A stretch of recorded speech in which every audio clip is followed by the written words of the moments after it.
Hey now, we are getting over, and I am the Silver King, Adam Silverstein, here to lead you through these hard times.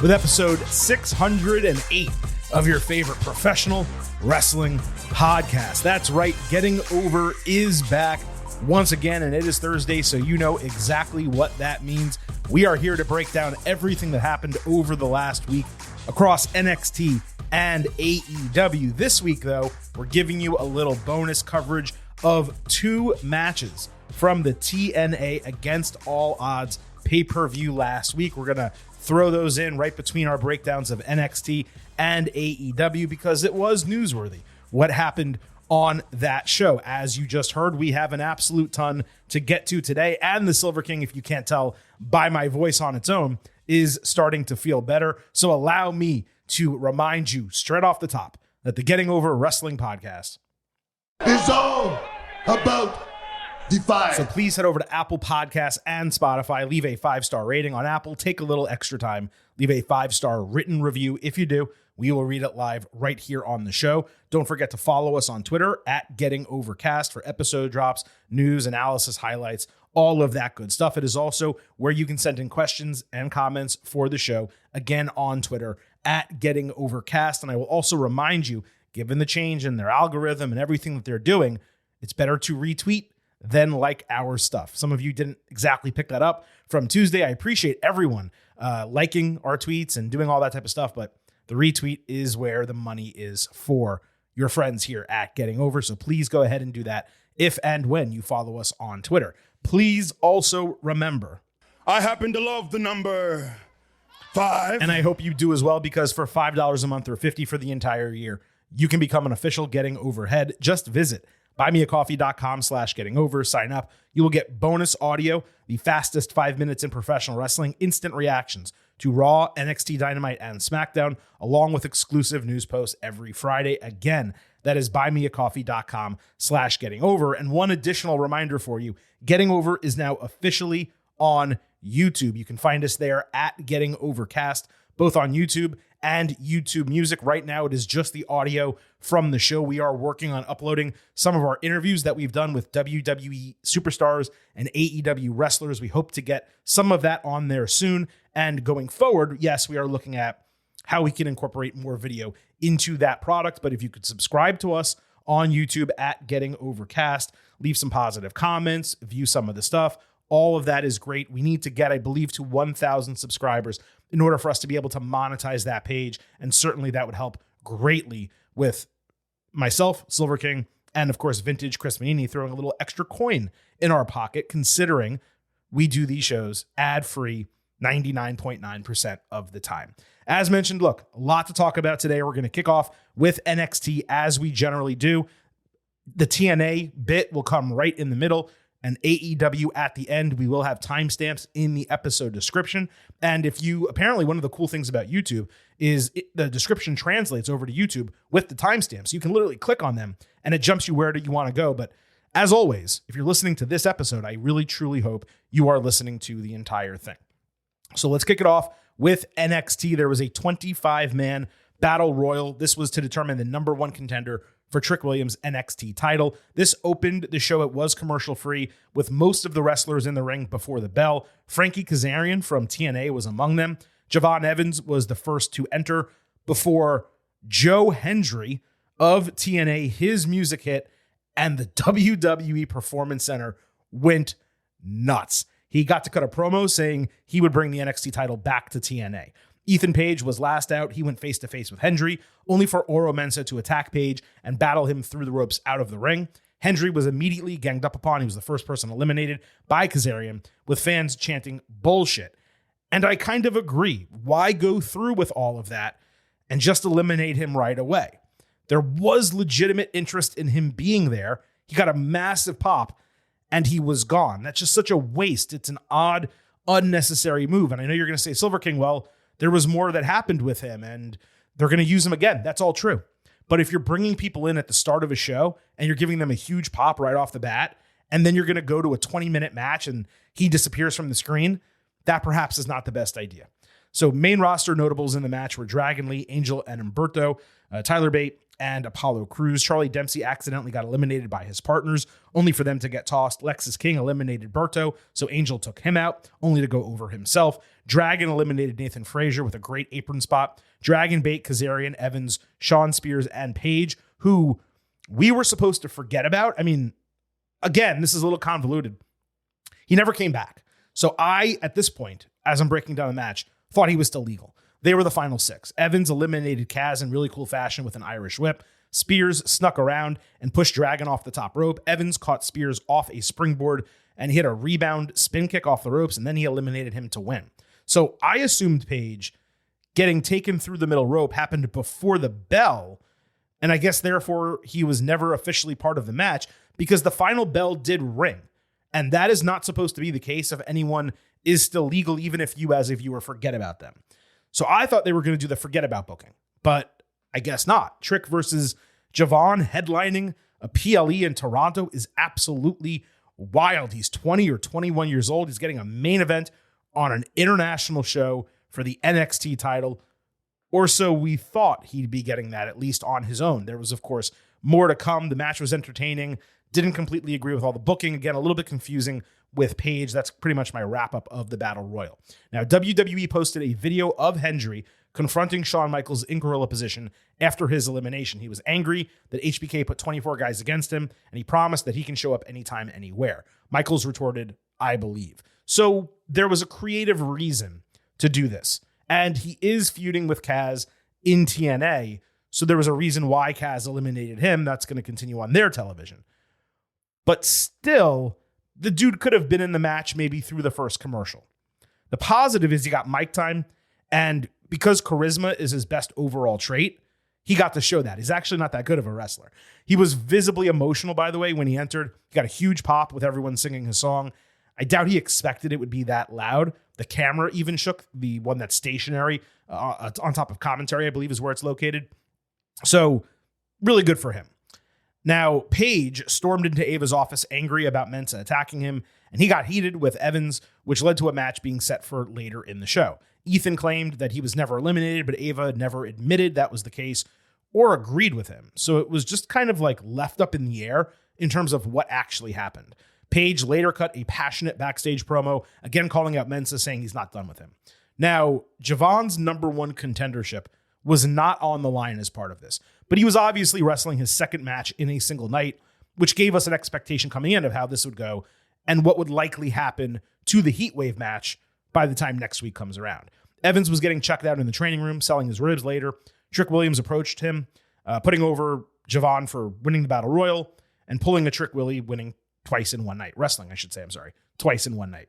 He talked about Paige hustling both of them, but Evans was unconcerned, so Williams called Paige an outsider, saying he needs to get taken care of, and Javon promised to get a W. Now, there's another topic I want to talk about, and that was a tweet sent by Javon after NXT. Apparently, people tweeted at him saying, "Hey, man, you can't cut a promo." And he's like, "Dude, just because I talk like a regular person doesn't mean I can't cut a promo." And he's actually right about that. The unique part of Javon Evans is that he speaks like a 21-year-old speaks these days. Now, you may not like that, and I certainly don't, because it's very hard to understand 21-year-olds these days. And let me also clarify, I know I'm getting into like old man territory of like, get off my lawn. I don't like the lingo kids is using these days. That's not what I'm trying to say. But like the way language has evolved, a lot of teenagers these days, they don't speak as clearly as I did growing up, I guess is probably the best way I can put it. And that's all Javon is. He's speaking like a 100% normal person. But when you're in entertainment, you need to enunciate and you need to come across clearly on television. And he doesn't necessarily do that. So on one hand, he's probably the most realistic speaker, maybe in professional wrestling these days. On the other, realistic speaking is not necessarily what you need when you're in this type of medium. So again, he's 21 years old. He's got plenty of time to grow on the mic. I'm sure he will. I'm sure he'll be coached up to be a little bit more clear when he speaks, because you need people to understand what you're saying. So that's just my guess on the way this is going to go. But he is right. He speaks like a normal person, and that does make him unique. And that's not worth criticizing. It is just, though, worth pointing out improvements probably need to be made just so the entire audience can understand you every single time you speak, every single word that you utter. It's probably the best way I can put it. So let's get to that main event, Evans against Page. Williams was out for this, with Booker T angry that Trick told Vic Joseph and not him that he was joining commentary. This obviously main evented. Javon countered Ego's edge with a Hurricanrana and a double stomp. Page came back with a pull-up power slam, but Evans answered with his rebound spin kick and a springboard clothesline. Javon Evans countered a power slam into a DDT, only for Page to trip him on the top rope. His ribs obviously hit the turnbuckle, and then he hit Ego's edge to get the clean 1-2-3. This was actually his first win in NXT, Ethan Page. He jumped out of the ring and stared down Trick after the bell. Spears slid in to beat up Evans because he eliminated him from the Battle Royal. Williams saved but got beaten 2-on-1, only for Evans to fly off the ropes for a double springboard cutter with all four guys knocked out in the ring and the NXT title laying between them. Now, it would make sense to do a triple threat given Evans won a Battle Royal and then Page beat him clean. But Spears simply attacking Javon doesn't exactly give him any legitimacy for a spot, even though it's clear based on that image they're planning to do a four-way. It was a quality main event overall. The show was bookended nicely with these guys, but I did find NXT in totality to be an odd episode on Tuesday. The crowd was super hot for Hendry, and it was pretty hot for the Battle Royal, and it was decent for the main event, but it seemed like all of its energy was completely expended in the first 20 minutes because it was shockingly silent for long stretches over the rest of the program, including when people were in the ring that they liked, they being the crowd. And I also find that it was a weaker episode overall, so I don't necessarily blame them for being quieter, but that crowd usually isn't, is the point I'm trying to make. Roxanne Perez confronted Lola Vice doing some kickboxing, saying she saw the way she looked at her title last week. Vice said she wasn't hiding her goals, but she was happy to take out every other woman in her path alongside Roxy so that she could get Perez for herself. So we had Perez and Vice, JC Jane and Jasmine Nix, and Lash Legend and Jakara Jackson in a triple threat tag team match. JC came out wearing the Cody Rhodes dashing mask over her own and ultimately caressing it. This, of course, used the proper triple threat rules, which was positive. Nix did a crossbody on Legend ringside, with Jane taking them out for a leap off the apron. Perez did a nice DDT Russian leg sweep combo. Vice did hip attacks in each corner. And I swear, she went full bore with these hip attacks, cheek all the way in the face is what I'm trying to say. Lash did a double vertical suplex. Metaphor had a nice combo finisher. Nix took out Legend with her Pele kick. Lola hit 305 on Jakara. And Roxy tagged herself in for Pop Rocks to get the win. Lola celebrated with kind of a half energy hip shake. And that was kind of funny because she didn't want to go all the way because she wasn't completely happy. Lola simultaneously touched Roxy's title while raising her arm. So Perez just gave her a back fist right to the stomach and stepped over her on the way out. This basically went as expected. Solid work from the women, with the champion and the expected soon-to-be challenger showing out the most. JC looked like she had not missed a step. She worked really well with Jasmine. I'd like to kind of see them vie for the women's tag team titles at some point. Maybe we get Unholy Union down there, do a feud. That would make a lot of sense. Axiom confronted Nathan Frazier backstage, angry that he was in the Battle Royal, with Frazier wondering why Axiom was not in the Battle Royal. Axiom was worried about Frazier's lack of focus on the tag team titles, which Frazier obviously denied, and then it got heated between them. Luca Crucifino then came in with a contract from Tony D'Angelo for a Heritage Cup match with Frazier, immediately signed it, didn't have a second thought. That again pissed off Axiom, with Frazier pointing out they're not booked for next week, so what's the harm in him fighting? Not a bad idea to continue adding tension between them as teammates, just given they're not going to be a long-term team. Though one could argue they've worked so well together to this point that maybe they should be. So they can revisit their feud when they drop the titles. That would be sensible. But what I'd prefer is for this to create tension and then Frazier almost come back and say, you know what? Yeah, I was being selfish. Let's just be a team and let's maintain these titles. That is the more interesting angle to me. Frazier also is in the WWE Speed Tournament, so another situation where he's looking beyond just being a tag team. The Women's North American Championship was on the line. Kalani Jordan defending against Mi Chin. The Good Brothers came out seconds after the bell, with Mi Chin playing dumb, offering a handshake and then trying a backslide. Lani hit a tornado over the ropes, a step over kick, and a perfect poison rana. Mi Chin avoided the split-leg moonsault and hit a cradle type of move. Out the Mud confronted the OC that distracted the referee as Jada Parker pushed Mi Chin off the ropes, with Jordan hitting the split-leg moonsault to retain the title. Not exactly the best way to build a new babyface champion that people are already doubting by only having her retain the title because a heel helped her. At the same time, it was probably better than having Michin lose clean, and it did continue their feud. There were some solid sequences here, but the crowd was surprisingly dead. I'll repeat, like Lonnie as I might, and I do, she was just the wrong choice as inaugural champion. Fans should be hyped for the new women's champion. They should be as hyped for her as they are Obafemi. And they're just not, because there's nothing to get behind with Jordan. Her gimmick is that she's happy and she's nice and she's good. Like, what else? Like, they haven't done anything to build her up. So I just remain frustrated with that decision. Speaking of decisions, remain frustrated with. Fallon Henley confronted Carly Bright as all the babyface women were commiserating backstage. She was angry Bright wanted a North American title shot when she's accomplished nothing. Others wanted one too. They all started arguing, and Sol Ruca just shrugged and left. So we got Bright against Henley coming out of this. Fallon rolled her eyes as Carly entered with her buddy, looking all like bubbly. Wendy Chu popped up behind the friend during the match and put her to sleep with that clutch choke. Fallon hit a cross-leg slam and Shining Wizard for the win. And I cannot understand. I say this like every single time Fallon has a match. Why Vic Joseph does not call her finisher. He doesn't call it the Shining Wizard, nor does he have another name for it, or nor does she have a name for it. She's been there for years now using this move. Why does it not have a finisher name? Why does he not call it the name of the move? It never happens. It's so frustrating to me. Also, let me just say, this match sucked. Carly is nowhere near ready to be on TV, and Fallon is way above working with someone like her at this juncture. The crowd was silent for most of this. Later backstage, Jordan was alongside Ava Robertstone and Stevie Turner being put over for her title defense. She said her next challenger should be someone who doesn't complain, never asks for anything, and deserves an opportunity. So Ariana Grace came in, obviously doing the opposite, expecting she would get the chance. Lonnie mentioned Sol getting the opportunity, so Ariana ran her down as nothing more than a surfer, and Stevie just stood there like making faces, saying nothing. So Ava set Sol against Ariana as seemingly a de facto number one contendership. The idea was that Turner, I guess, thought she was the person Jordan was talking about, so she just stayed silent, expecting to get her chance. But in kayfabe, she's only had one TV match since returning. That was the easy loss to Jordan Grace. So it's not like she actually deserves anything herself right now. I thought this was a really strange segment overall. No one addressing why Stevie was there. Even later backstage, Fallon was throwing a fit about Sol or Ariana getting a title opportunity and Lonnie being champion when JC and Jasmine came in equally frustrated. JC was back wearing both masks and started stroking them as they all agreed that they needed to do something about it. I did not see them working together, obviously, nor do I really see them as a sensible trio. I'm interested, I guess, to see where it goes, but I said this last week. I probably have said it 10 times.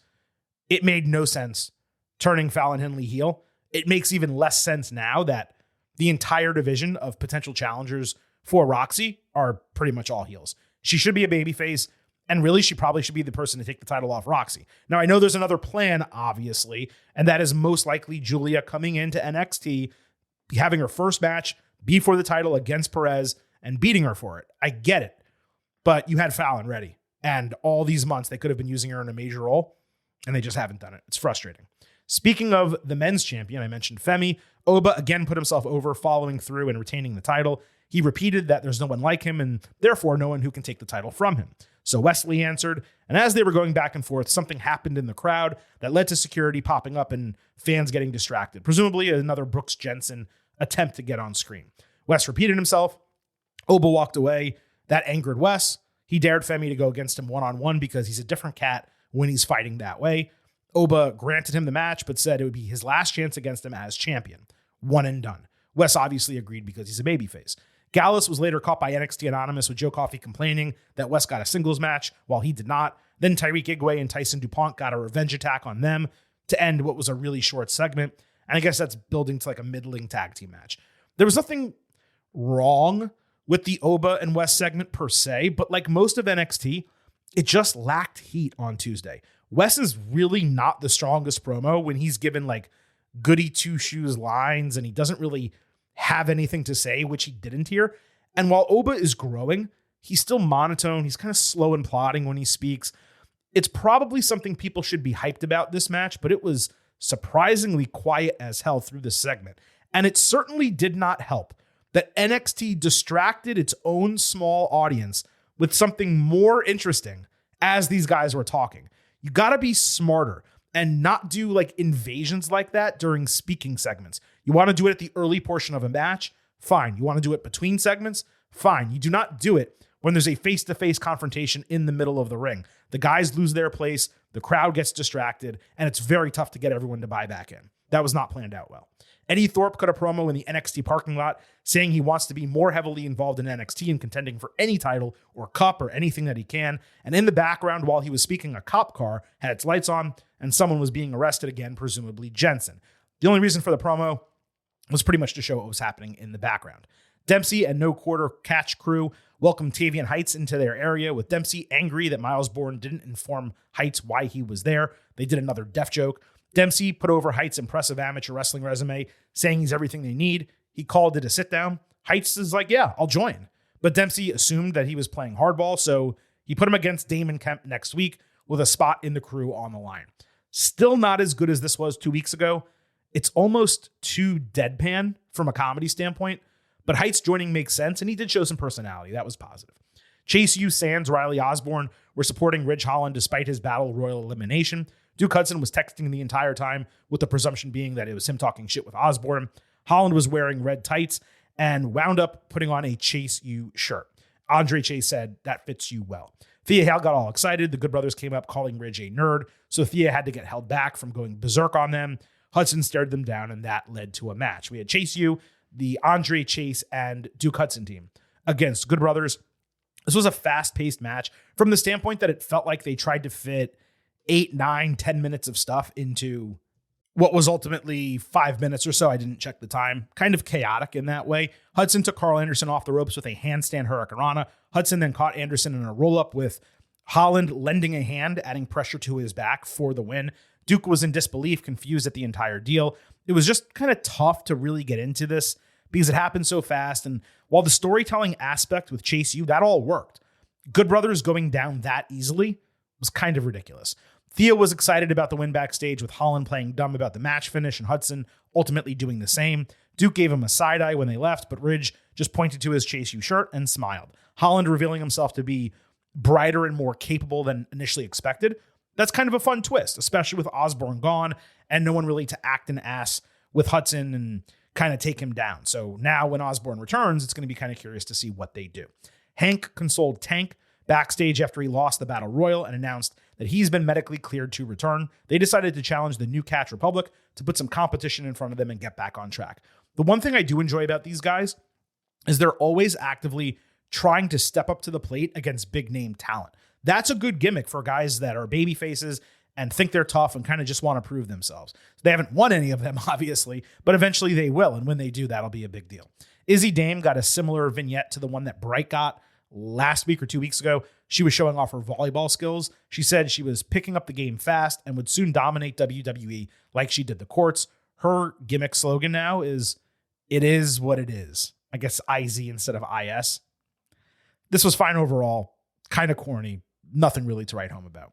So that was NXT this week. As mentioned, it just didn't really hit for me the way most episodes of NXT do. The crowd was part of it. The match booking was as well. Just the finishes, the time they got.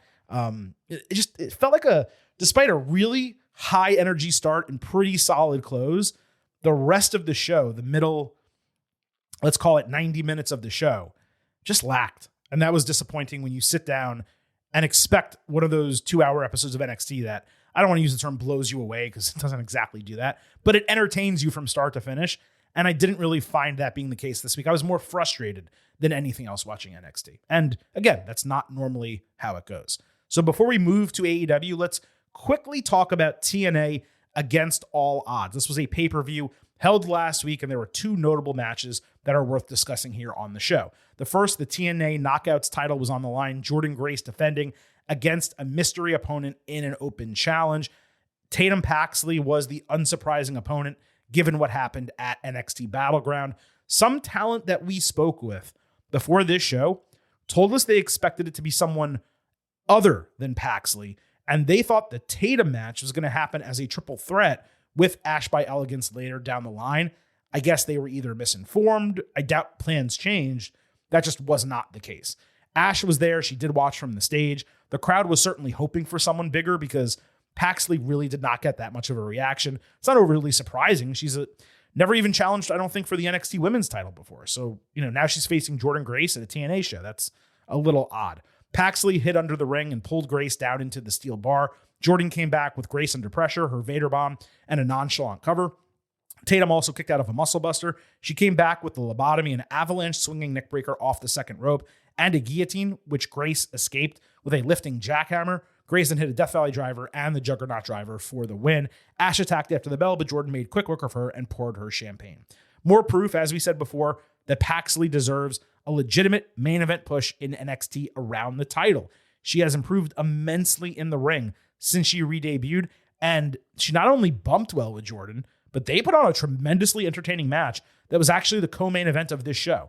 Given Slammiversary is coming up, perhaps that's where Natalya shows up to face Jordynne.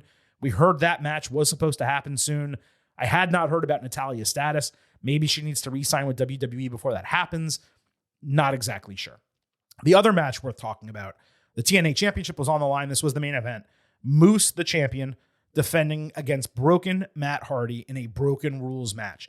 So I watched this because it was the main event. I also saw a Mustafa Ali Trent Seven X Division title match that was entertaining, but I didn't really find it worth discussing. There were tons of chair shots and weapons and work into the crowd. Hardy brought out a box that contained a Patriots football helmet the team Moose played for. He stole it, put it on, and then took a back body drop over the ropes into an elevated ladder. Hardy then grabbed the Bears helmet and drilled Moose with it before hitting a double leg drop off a ladder through a table. Then he did Twist of Fate with a ladder on Moose's neck, only for the fall to be broken by a woman with a kendo stick. I'm sorry, I don't know all the people. Rebecca Hardy showed up and went after, her name is Alicia. I did write it down. She hit Twist of Fate. Matt then went to spear Moose through a table, but he pulled Rebecca in the way, and Matt speared his own wife, with Moose spearing Matt to retain the title. It was not terrible by any means, but my greatest compliment is these guys worked really hard. They were a combined 89 years old at the bell here. Plus, Rebecca, Rebby Sky, as you may know her better, she took a huge bump. I'd say it's worth watching, but I'd have loved it to be like 7 to 10 minutes shorter than it was. So after the bell, the System, which is the faction Moose leads, I guess, attacked Matt and Rebby after the bell with Nick Nemeth, Dolph Ziggler, and his brother Ryan, and then Joe Hendry all saving. All of them got beaten down. That led to the return of Jeff Hardy to a massive pop. As is usual Jeff Hardy style, he was in zero rush to make the save, dancing on the stage, watching his brother get his ass kicked. He did eventually make the save. He took everyone out along with Matt. He hit Moose with a swanton bomb to end it with a brotherly hug in the middle of the ring.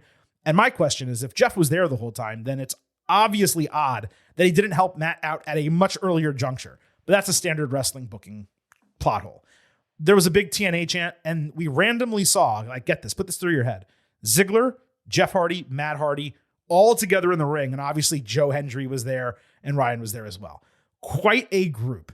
A nice return. I'd say an extremely hot end to the show. I'm glad Jeff is back in TNA if he had to be anywhere. WWE had zero interest. And we've been reporting about this for 2 weeks now on buymeacoffee.com/gettingover. When it comes to Jeff, though, I mean, we say this every single time. How many chances is this guy going to get? If he keeps his nose clean, great. But again, we say that all the time too. So with NXT and TNA in the books, let's move over to AEW. This week was the 1-year anniversary of Collision, so that show was built up a little bit more than normal. It was also the first Dynamite on Wednesday since the conclusion of the NBA Finals, so Tony Khan tried to pack it with quality stuff in order to pop a rating. Now, we're not going to talk about ratings on today's show. Because of Juneteenth, they're going to get delayed, so there's not even a purpose. But my guess, kind of going into next week when maybe we'll mention it, is they're going to do pretty well. I think it'll obviously be their highest rating in a couple months, but how high? I don't know.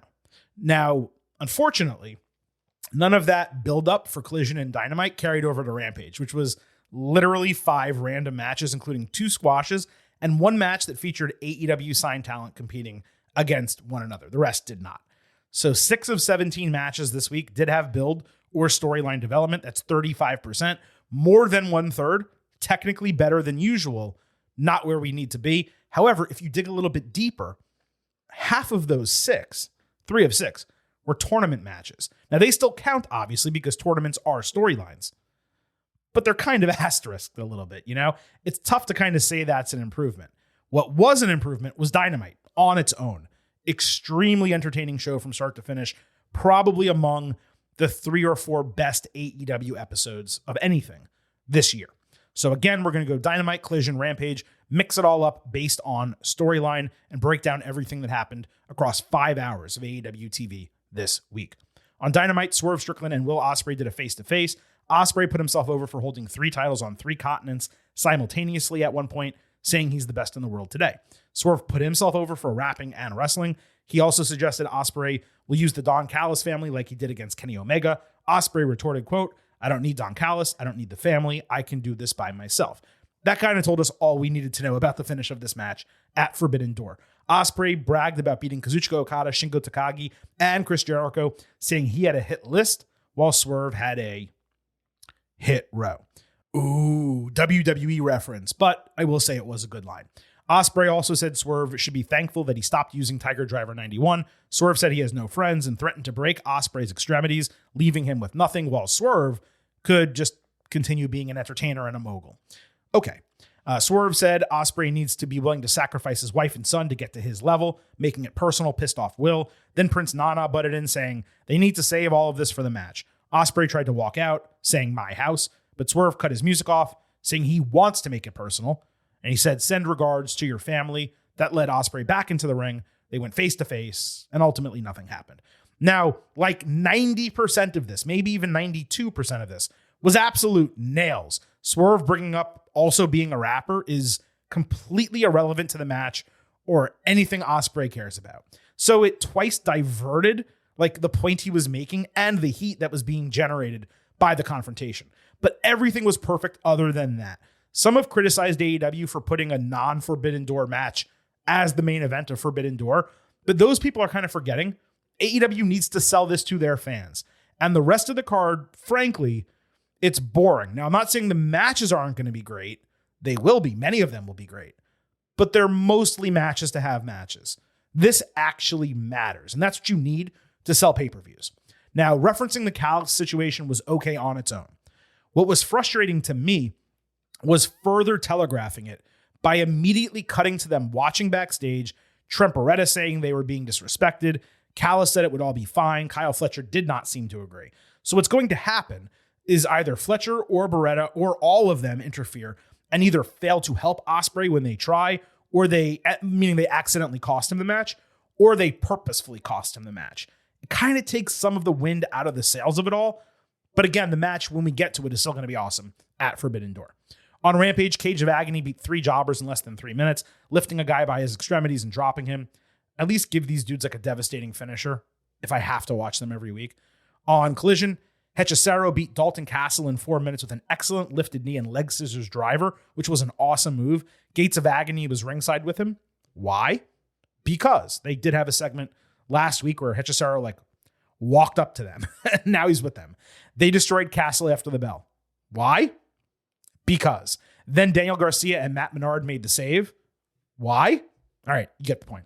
There are moments that you experience where you realize the time you're spending was just a waste of your life. This was one of those moments for me. On Dynamite, MJF fought Roosh. This opened the show. It was commercial free. It started with chop trading and an MJF eye poke and a Roosh headbutt using the referee as a distraction.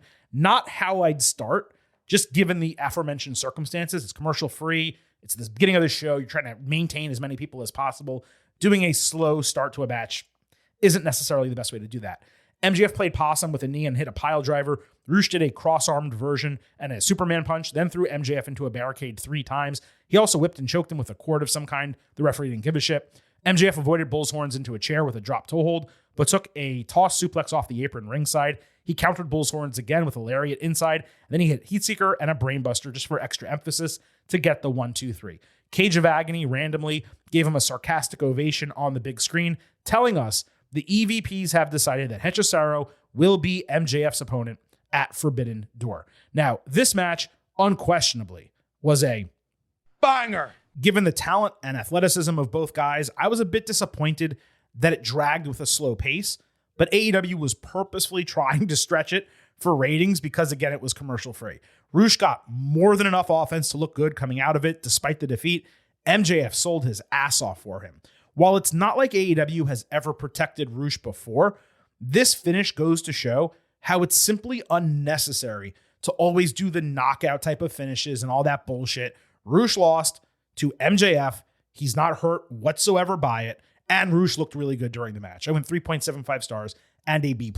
In terms of the Hechicero deal, look, that's going to be a damn fun match. Given MJF is not in the title picture and there's no natural storyline for most of the Forbidden Door matches, it's an interesting pairing, as interesting at least as AEW could put together. That's the positive. The whole idea of the EVPs being able to make the match and commentary not being sure whether it's official, obviously, is just idiotic shit. And now, as we tape this podcast, the match is official. So Tony liked the EVP's idea and just did it and said it's okay, even though he feuded with them? Or do they get to make the match and he doesn't have to approve it? What's the logic here? Please, it's so fucking frustrating. Later backstage, Callis approached Roosh, seemingly offering him an opportunity to join the family. So I guess La Facción Ingobernable is over. I just figured that was kind of going to get restarted after the MJF match, but maybe not. Even later on Dynamite, Garcia beat a jobber in 90 seconds, only for he and Menard to be jumped by Cage of Agony and Hechicero, so MJF made the save 1-on-4. Like a dumb baby face that he is not supposed to be, he low-blowed both gates before Hechicero locked him in a submission, trying to injure his arm. So Ospreay saved, and then backed into MJF for a stare down and a holy shit chant. He seemingly saved out of respect for Garcia because he raised his arm afterward. A reminder, Garcia, coming up pretty soon, is going to get an international title match. He has now only beaten 6 jobbers, no real opponents. They are doing an absolute shit job of legitimizing him. The Ospreay MJF tease was nice. Maybe that's going to be the international title match at All In, because what else is MJF going to do, right? I think that makes a lot of sense. Cage was held back from fighting Ospreay backstage, demanding a title match, which Will accepted for Collision. So Garcia is fighting and beating no one, trying to earn a shot. But Cage just gets one because he's angry, and that's the latest in a long line of people challenging for that title for no reason whatsoever. At least it was set up, though. On Collision, the Acclaimed cut a promo calling the EVPs out of touch, angry that Anthony Bowens got fined $5,000 for disparagement. Bowens talked about them fighting for the first time in 4 years to regain the titles and the company. Tony Khan still owns AEW. He still books the matches. What exactly are they taking back? Brandon Cutler interrupted with a $10,000 fine. So Christopher Daniels interrupted, saying Tony reversed the fine. They argued, and Daniels beat up Cutler, feeding him to Acclaimed in the ring. And I'm just who is this for? Why are CD and Cutler even on my screen? Acclaim's juice is long gone. They're doing their same shtick. I love Bowen's energy. The guy has zero material. Max Caster's repetitive. This was a really tough watch on Saturday night. On Wednesday night on Dynamite, we had the Young Bucks against Acclaimed in an eliminator match. Caster's mic was cut off by Kazuchika Okada in gorilla position. He fake cried about pushing the wrong button, and he said bitch again. This was fun. It was the first time. I know he's trying to be comedic every time. This was the first time I found him really funny doing the shtick. Bowens caught both legs on an EVP trigger, only for the Bucks to attack the injured hamstring he was selling. He ate a super kick party, low blow, and EVP trigger for a broken fall. The Bucks then hit an avalanche sliced bread powerbomb for a kick out. It should have ended the match. The Bucks tried to use their titles, but failed twice. The second time, I believe it was Nick who hit Matt in the head. That allowed the Acclaimed to hit their finishing sequence to win the Eliminator. Acclaimed got their best pop in at least 6 months here, though AEW did everything possible to make the win feel fluky, which certainly did not help them. On Collision, we had Thunder Rosa against Deonna Purrazzo in a no disqualification match. This was set up on Rampage through those nonsensical back and forth taped promos. Fine match idea. I just wish it was promoted for more than 24 hours. Chair, table, trash can, chain all came out. Rosa put a trash can over Purrazzo in the corner, hit it with the chain, and then set up a table like a ramp, running off of it for a drop kick. Exceptional spot that I cannot believe hasn't been done more frequently. Next to the Braun Breaker Ludwig Kaiser spear, it was the second best wrestling spot of the entire week, any brand. Unfortunately, That did not end the match. Purrazzo seconds later hit a package pile driver and locked in Venus de Milo, only to release it for no reason whatsoever. Then she kicked the cameraman, put Rosa on the ropes, hit her with the camera, stretched her backwards over the ropes, and won via knockout, even though she was knocked out by the camera.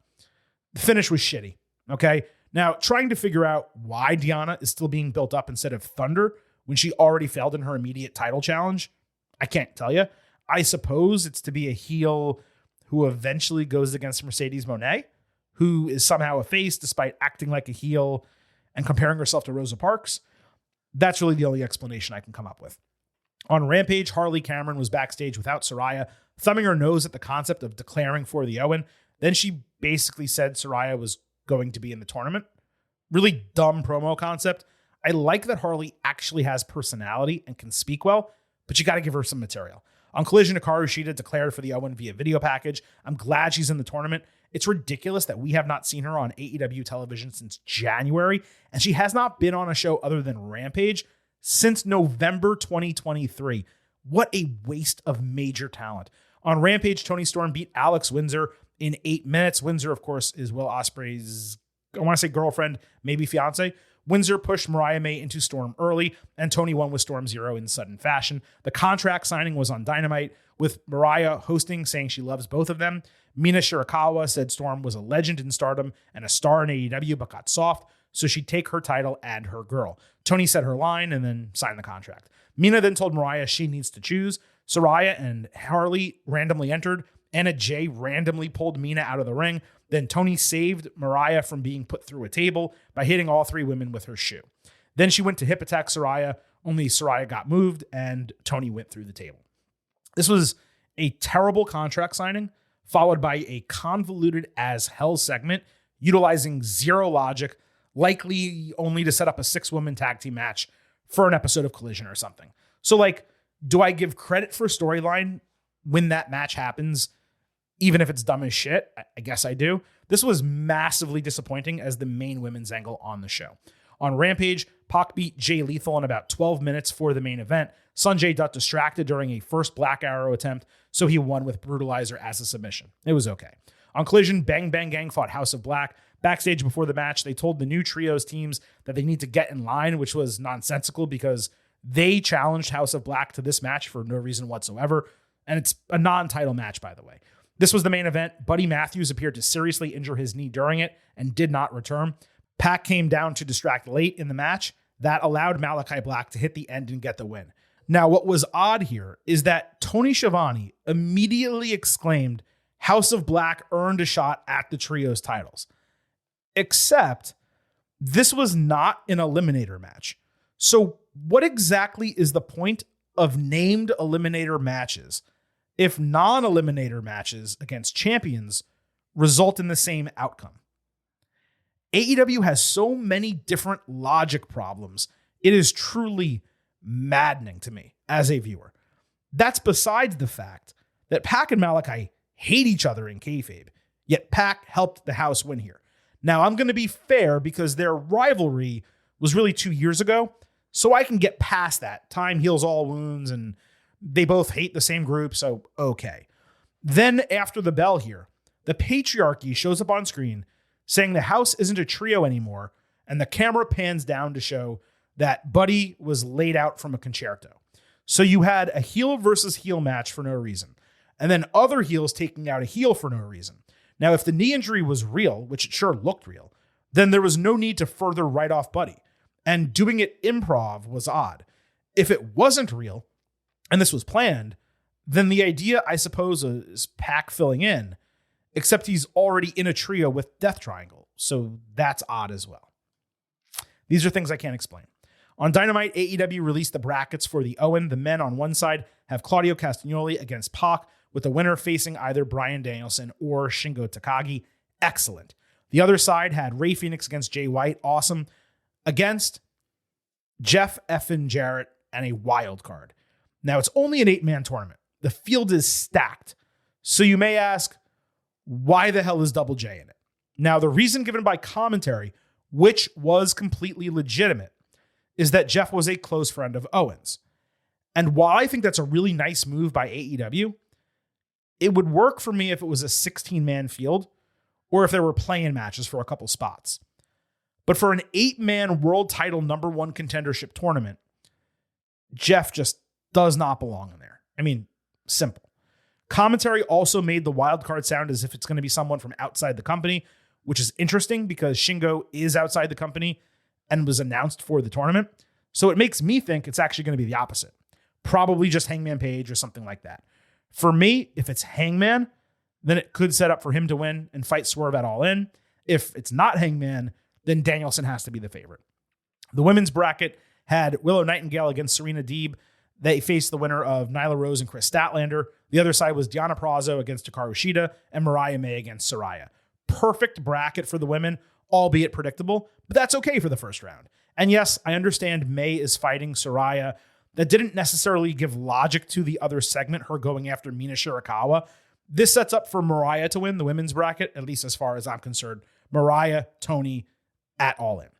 On Dynamite, in the Owen, Nyla Rose fought Chris Statlander. Impressively, Stat took Rose off the ropes for a tombstone piledriver as the finisher, probably because she couldn't hit her with Saturday Night Fever, which is understandable.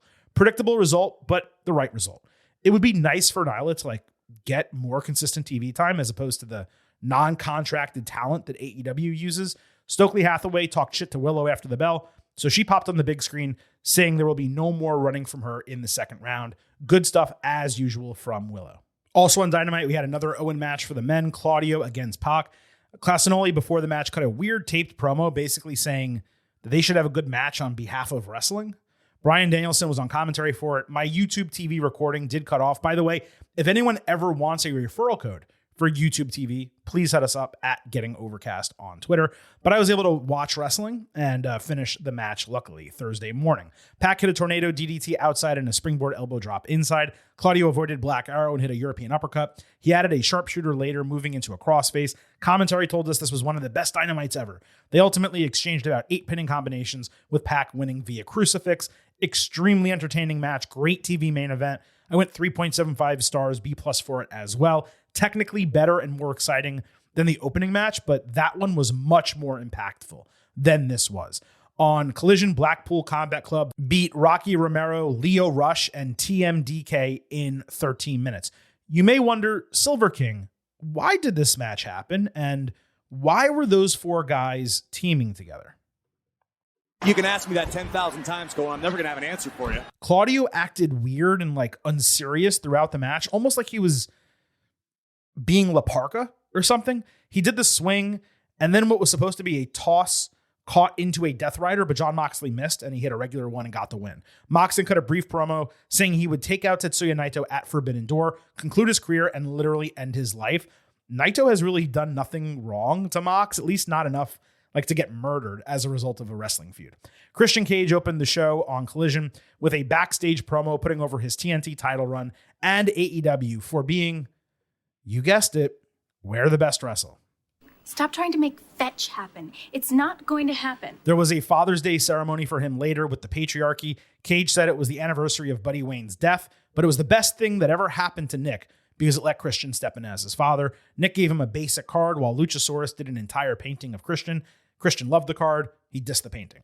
He said unaired footage showed that his shoulder was up against Swerve Strickland, but he asked the EVPs not to share it, and instead, his path to the AEW championship goes through the trios titles. Huh? He said that was a gift for his kids, like the millions of dollars Shad Khan gave to Tony to start AEW. He said AEW is now his, and he's now Tony's father. Commentary called it delusional, and it was. It was also fucking stupid. There was nice crowd support for Luchasaurus, so that turn will hit well when it happens, though it does feel like it's been dragged on way too long. This was just all over the place, though. It's a positive that AEW is starting to throw trios together to rebuild that division, but the vast majority of them are heels with current heel champions. It's just odd for me all the way around. On Collision, Kyle O'Reilly squashed Anthony Henry in 3 minutes with an armbar. Roderick Strong was on commentary taking credit for reminding O'Reilly about being aggressive, saying he's better when he's around him. Yet, they fought on Dynamite last week, and they fought again this week. On Collision, Dante Martin beat Lee Moriarty in a TNT qualifier. It went 9 minutes. Martin was cutting a promo backstage before the match when Lio Rush wished him good luck and said he might see Top Flight around, referring back to the storyline when he was with the company. Martin sold an arm and did a between-the-legs frog splash like he was dunking the ball, like the dumbass move that Carmelo Hayes used to do, but stopped, by the way. This was surprisingly disappointing, bell to bell. Shane Taylor Promotions attacked after, so Darius and Action Andretti saved. They got crushed. Then Leo came down and cleared the ring 1-on-3 against the heels. The faces looked at him for like 60 seconds, but no hand was extended, and they just kind of left. It was supposed to be meaningful in some way, but it really wasn't. On Dynamite, O'Reilly, Orange Cassidy, Mark Briscoe, and Dante Martin fought Strong, Konosuke Takeshita, Kyle Fletcher, and Zack Sabre Jr. So the 6-man from last week became an 8-man this week with 2 additional random teammates and really no reason for a rematch. They also repeated the gimmick where Briscoe does his fired-up promo with O'Reilly selling it, making weird facial expressions backstage. Jack Perry walked through the middle of it because he's in the TNT ladder match against 2 of them. The faces hit 4 straight high-risk moves on Takeshita for a broken fall. Tagging was beyond non-existent, as expected. O'Reilly saved Cassidy from taking a strong pump knee, with Cassidy hitting Orange Punch for the win. Perry blindsided Martin on the ramp after the bell, with Briscoe and Takeshita fighting on stage because of the TNT match. Orange and Sabre then bumped chests because they're fighting in a Forbidden Door rematch with 0 build. Obviously hot from an entertainment standpoint. A lot of spots that popped the crowd. The crowd was hotter for this than any other match on the show, but the O'Reilly Strong storytelling element was the most interesting, despite it, again, making 0 sense that they fought each other for a second week in a row. There's really nothing else to say about it. On Dynamite, there was a voiceover promo package from Mercedes Moné talking about Stephanie Vaquer. Her new tagline is, "You're going to pay when you fight Mercedes Moné," or something like that. It was solid overall, but boring. There's no reason for her not to be at TV. I don't understand that. On Rampage, Shota Umino of New Japan beat Rocky Romero in 10 minutes, hitting a snap-style paradigm shift as an homage to Mox, given he was previously his young boy in New Japan. It seemed like Shota was going to be used at Forbidden Door somehow, but he fractured his hip and injured his back in Japan, so he's going to be out until the G1. Speaking of the G1, fields were released this week, and only Takeshita is there from AEW. And he's technically representing DDT, I think, in the G1. So they're doing Forbidden Door. AEW took all these guys from Japan and signed them, and they basically are giving them no one back for the G1. Like, wasn't Danielson supposed to do this at some point? Like, it's ridiculous. I remember for like a 5-year span where the G1 was appointment TV for me, and it's just not anymore. On Dynamite, Samoa Joe and Hook backstage this time were talking about New York restaurants outside the Premier Athletes locker room. Joe told Hook he wanted him to be extra when they busted in, so Hook busted in and yelled, "Doom time." They found nothing but a note challenging them for collision. Joe rightly critiqued Doom time as a dumb catchphrase. This was okay. You know, some of the ones they did at the beginning were better. Now it's kind of repetitive. On Dynamite, Chris Jericho interrupted a private party interview acknowledging that they got one over on him last week before giving them a lesson about fighting luchadors, saying that they can just say, "That doesn't work for me, brother," and not take moves in luchador matches. So wrestling's fake. They can just decide not to do moves, is what they just told us in the segment. Then Big Bill tried to do the same like intonation as Jericho, but he was absolutely awful. And then Brian Keith did the whole respect Chris Jericho thing again. Better than last week, not great. Restricting this to short backstage segments is the way to go, but it's also possible that this was only short this week because AEW was trying to pop a rating by putting as much in the show as possible.